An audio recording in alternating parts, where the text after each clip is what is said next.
by profession, but at heart, I think he was a racer.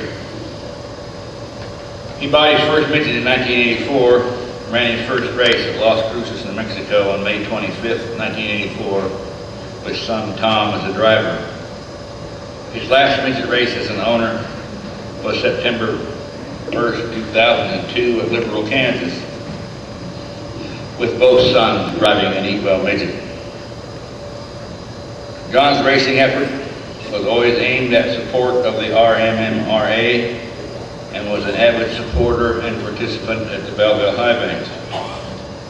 John's cars won 8 main events in RMMRA. Lakeside Speedway was the site of 2 of these wins.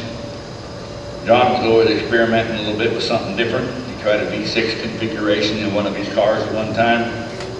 He also served as president of RMMRA from 1986 to 88 and has been inducted into RMMRA Life membership. In addition to that, at the same time he was in that position, I was in a position similar with the J. Husker TQ Midget Racing Association, and one time they were here at the Midget Nationals, and I knew John was president of RMMRA, and I must have spent, I don't know, an hour and a half talking with him about things like insurance, you know, how do you go about getting the right kind of insurance, and all of those things. And he didn't know me from, you know, some jerk from somewhere else. And he sat down and talked to me, gave me addresses, phone numbers, and everything else. And I always did appreciate what he did for our group, and he didn't even know who we were. His son Tom was voted the most improved driver in RMMRA in 85-86 and received the Eddie Jackson Memorial Award in 2001 while driving for John. John's cars finished in top 3 in RMMRA points 5 times, top 5 6 times, and top 10 17 times.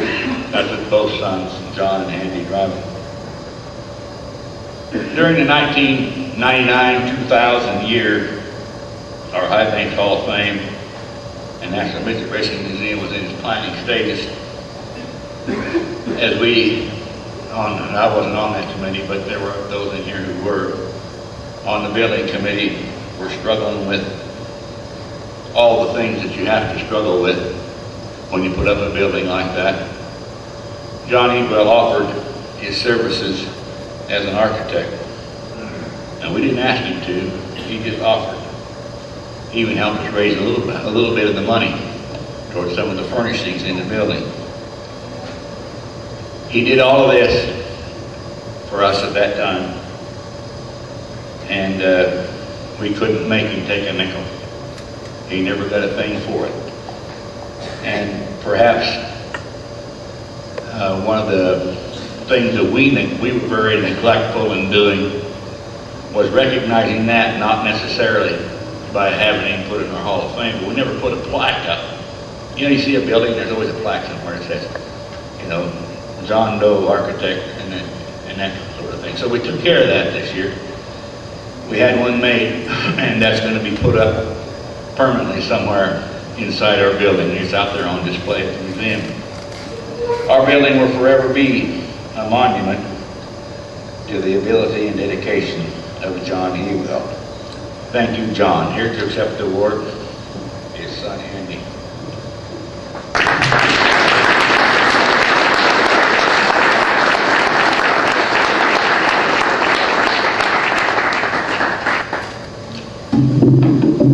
Well, I had a speech, but after that story by Bill, I don't think anything will ever compete.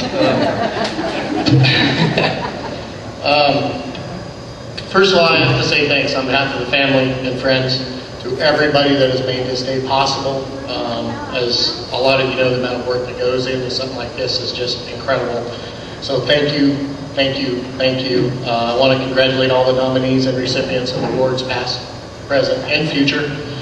It's a pretty big deal to a lot of people to be in this position, to be recognized by your peers, and it means a lot. And I know my father would just be, he probably wouldn't even actually know what to say, because throughout my father's whole entire life, he always just seemed to, I I don't know, just really accept people's acknowledgement of your effort, your ability, the time you put in, all that type of stuff, and I always made him so proud. Like if we would do something good on the racetrack, or it didn't really matter what, he was always just so proud of us kids and our accomplishments. And to see the building, see everything and how far this has gotten, and know that he was a part of it, I know he would just be so proud, and I know he'd be humbled by this award, and he probably really would have a hard time knowing what to say. When my father took over the presidency of the RMMRA, he approached it with the same amount of passion and dedication that he did with his kids in racing, with his wife, his family, his business. He literally would work 18-hour days with his business and then somehow try to figure out to put all this other stuff involved into it. Those who know my father, the day he died, he still put in a 16-hour day that day. So he worked very hard at it because it was his passion. When he took over the RMMRA, it was fledgling with open motors, low car counts. Within 3 years' time, we had some of the strongest numbers in the country, 35, 40 midgets. We raced on both dirt and asphalt. He did such a good job by making this thing a sport and making it entertainment. We even got corporate sponsorship through Budweiser, which had never been done before in the group. He didn't do any of this because of his own self-reasons, other than he wanted to give people a chance to go race. He was a true fan of the sport. Later on, he was part of the CVOR and getting the vintage cars back to our races so people could see them and not just look at them sitting on the side of the racetrack. They had to be out on the track. That was the only way my father was happy with it. And so people got to see the same cars that he saw as a kid racing around the same time and get the same thrill of it. He was extremely passionate about his beliefs and what he loved to do, whether it was his architectural work, it was his racing. He got into the antique car collecting, and him and Bill became good friends, and he would always tell me stories about, I had asked him, I said, Dad, did you get that one car you were looking at? He said, no, Bill got me again on it. So he was just very, very passionate about whatever he set his mind to do. He just did it. He rolled up his sleeves, got his hands dirty, and he just worked until his accomplishments were done. And I always tried to pattern my racing, pattern my life about, one, pleasing myself first, but if I did that, then I knew my father would be proud of me. And he always sat there and told me when we did things right about how proud he was. And this is the only time that I've ever really realized that this is my time to tell him exactly how proud I am of him for this. Thank you.